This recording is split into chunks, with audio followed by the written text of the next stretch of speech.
Fala galera, beleza? Professor Neno. Bom, antes da gente iniciar a nossa aula, eu vou pedir para você, inscreva-se no canal, ative as notificações, receba as nossas videoaulas. Toda semana um tema bastante relevante para você que vai fazer Enem, para você que vai prestar um vestibular, tá? O nosso tema de hoje é a teoria das placas tectônicas, tá? Um tema muito importante da geografia física que cai demais nas provas de vocês. Então presta atenção e vem comigo. Bom, vamos primeiro falar de um contexto histórico da formação dos continentes. No início do século XX, o alemão Alfred Wegener, ele caracterizava que aproximadamente assim, entre 160 a 200 milhões de anos atrás, nós já estivemos totalmente unificados no chamado supercontinente Pangeia. Ou seja, estava tudo junto, tudo unido. A partir do movimento de placas tectônicas, a Pangeia começou a se fragmentar. Essa teoria ele caracterizava como a teoria da deriva continental. Assunto que cai bastante também nas provas de vocês. O que seria a deriva continental? O movimento das placas tectônicas, ela foi fragmentando os continentes, né?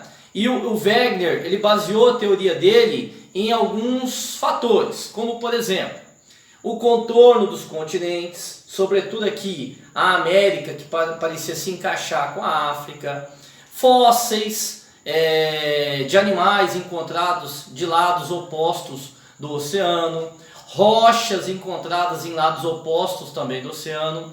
A teoria da deriva continental, ainda no início do século XX, ela era bastante ridicularizada pela comunidade científica. O Wegener, ele não conseguiu comprovar a teoria dele porque ele vai falecer em 1930. Entretanto, pessoal, a partir da Segunda Guerra Mundial, no conceito da Guerra Fria, verificou-se que o assoalho oceânico ele se movimentava a partir de sonares soviéticos e norte-americanos instalados no assoalho oceânico. Então, ele se expandia. A teoria do Wegener veio a se concretizar. Tá? Então, a teoria da deriva continental. Surgiu, então, a tectônica de placas. Ou seja, o planeta está dividido em vários blocos rochosos, que é denominado como placas tectônicas. Essas placas tectônicas, elas se movimentam sobre o magma, na parte da chamada astenosfera. Tá? Então, na astenosfera a gente vai ter o movimento das placas tectônicas. São três movimentos que caem bastante na prova de vocês e a gente vai falar um pouquinho de cada um deles. Tá? Então vamos lá. Movimentos de placas tectônicas, então. A orogênese. A orogênese, esse é um movimento que nós chamamos de movimento destrutivo. São quando as placas tectônicas, pessoal, elas vão de encontro uma com a outra. Esse movimento do choque das placas tectônicas, que acontece no limite das placas, ele é um movimento bastante violento, que pode gerar inúmeras consequências, como por exemplo, essa é uma região que pode acontecer terremotos de grande magnitude.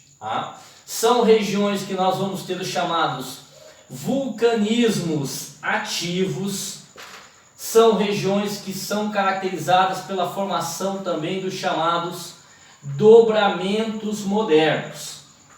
Então esses eventos acontecem nessas regiões onde nós temos o movimento de orogênese.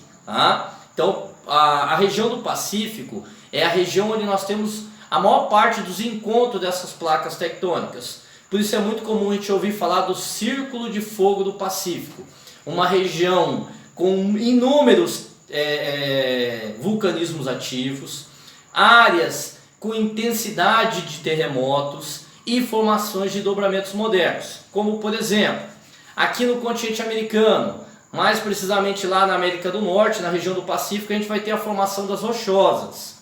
Aqui na América do Sul, a Cordilheira dos Andes, a formação de choque de placas tectônicas onde uma placa se sobressai a outra, um movimento que vai empurrando parte dessa rocha para cima, formando as grandes montanhas, movimento de subducção.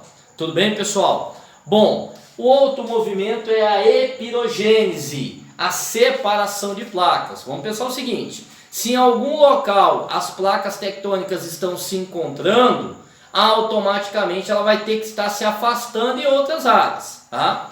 Esse movimento aqui, ó, o movimento de separação das placas tectônicas, quando essas placas tectônicas elas se separam, a ascensão do magma. Então a formação de rochas que nós chamamos de rochas magmáticas ou ígneas, tá? Por exemplo, o Brasil ele está assentado no meio da placa sul-americana, tá? O Brasil está assentado sobre uma única placa e no meio dela. O Brasil é um país caracterizado como assísmico. Nós somos um país com estabilidade geológica. Por exemplo, pode ter terremoto no Brasil, professor? Pode ter terremoto em qualquer lugar do planeta. Mas essas regiões como o Brasil, de estabilidade geológica, isso é muito, muito raro.